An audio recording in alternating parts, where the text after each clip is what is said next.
भाइयों में प्रेम होना या परिवार के सदस्यों का एक दूसरे के प्रति सम्मान दिखाना ये भारतीय संस्कृति की बेमिसाल परंपरा है। आमतौर पर अक्सर घरों में ऐसा होता है कि दो भाइयों में प्रेम है और वे एक दूसरे के साथ प्रेम पूर्वक रहते हैं। लेकिन क्या दो भाइयों के बीच प्रेम का नतीजा यदि हिंसा हो, यदि इसका नतीजा दूसरों की हत्या करना हो, यदि इसका नतीजा अपहरण करना हो या फिरौती मांगना हो, तो भगवान ना करे किसी को भी ऐसा भाई मिले। अतीक और अशरफ की आप जब दोनों भाइयों की कहानी सुनेंगे तो आप भी भाइयों के बीच होने वाले ऐसे प्रेम को लेकर तौबा कर सकते हैं। आज हम आपको अतीक और अशरफ, दोनों भाई थे, माफिया थे, उनकी ऐसी कहानी बताते हैं कि जिसकी वजह से कह सकते हैं कि अशरफ के प्रति जो अतीक का प्रेम था यही उसके लिए उसका काल बन गया। जिस उमेश पाल के अपहरण के मामले में अतीक जेल में बंद था और जिसके बाद उसने उमेश पाल की हत्या भी करवा दी, यह सब कुछ उसने अपने भाई अशरफ के प्रेम की वजह से किया। ये सब पूरा किस्सा क्या है ये हम आपको बताने जा रहे हैं। अशरफ में अतीक अहमद की जान बसती थी। वह अपने भाई को दिलो जान से चाहता था और अशरफ भी अपने भाई की हर बात को आंख मूंद कर मानता था। अतीक ने जब कहा उसने किसी की हत्या कर दी, अतीक ने जब चाहा अशरफ ने किसी की जमीन हथिया ली। अतीक अहमद की अपराध और उसकी काली कमाई में भी अशरफ बराबर का भागीदार था। वो बराबर इसमें शरीक रहता था। हत्याएं करवाने में, रंगदारी में, फिरौती वसूलने में या अपहरण करवाने में अशरफ पूरी तरह से अपने भाई की बात को मानता था, उस पर आंख मूंद कर भरोसा करता था। यही वजह है अशरफ को जब एक चुनावी हार मिली तो अतीक अहमद इसको बर्दाश्त नहीं कर पाया। ये कहानी क्या है, इसके लिए हम आपको 2004 की लोकसभा चुनाव के बाद की तस्वीर दिखाते हैं। बात है 2004 के लोकसभा चुनाव के बाद की। उस समय अतीक अहमद फूलपुर से सांसद चुना गया था। वह समाजवादी पार्टी के टिकट पर सांसद बना। उस समय तक वो इलाहाबाद पश्चिम से विधायक था। जब वो सांसद बना तो उसकी विधायकी चली गई। आमतौर पर ऐसा होता है कि यदि आप संसद में पहुंचते हैं, यदि आप विधायक हैं, तो आपको अपनी सीट छोड़नी पड़ती है। अतीक अहमद को भी अपनी विधानसभा सीट छोड़नी पड़ी, तो वहां पर फिर से उपचुनाव की घोषणा कराई गई। यहाँ पर इस बार समाजवादी पार्टी ने अशरफ को टिकट दिया।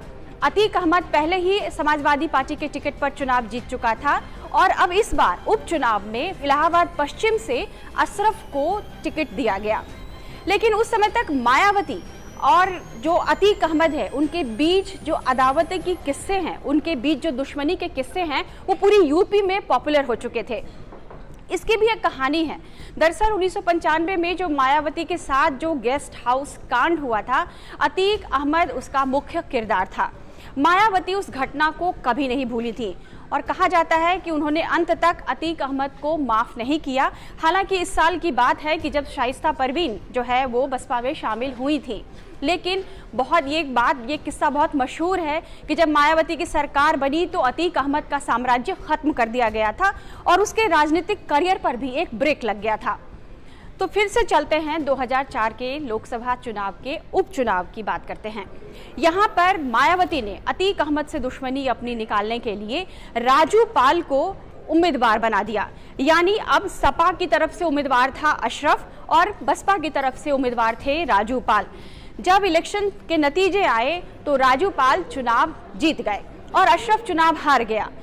अतीक अहमद भाई की इस हार को बर्दाश्त नहीं कर पाया और उसके खेमे में एक बदले की भावना जो है, उसकी पूरे गैंग में बदले की भावना ये तैरने लगी। और राजू पाल के विधायक बनने के ठीक 3 महीने बाद ऐसा कुछ हुआ जिसने यूपी की राजनीति में भूचाल ला दिया। राजू पाल पहली बार विधायक बने थे, लेकिन उनके और उनके परिवार वालों की खुशी सिर्फ 3 महीनों में काफूर हो गई। 25 जनवरी 2005 को ऐसा कुछ हुआ जिसने भी सुना वो चौंक गया। राजू पाल पर ताबड़तोड़ गोलियों से हमला किया गया और राजू पाल ने मौके पर ही दम तोड़ दिया। इस मामले में अतीक और अशरफ का नाम सबसे पहले आया।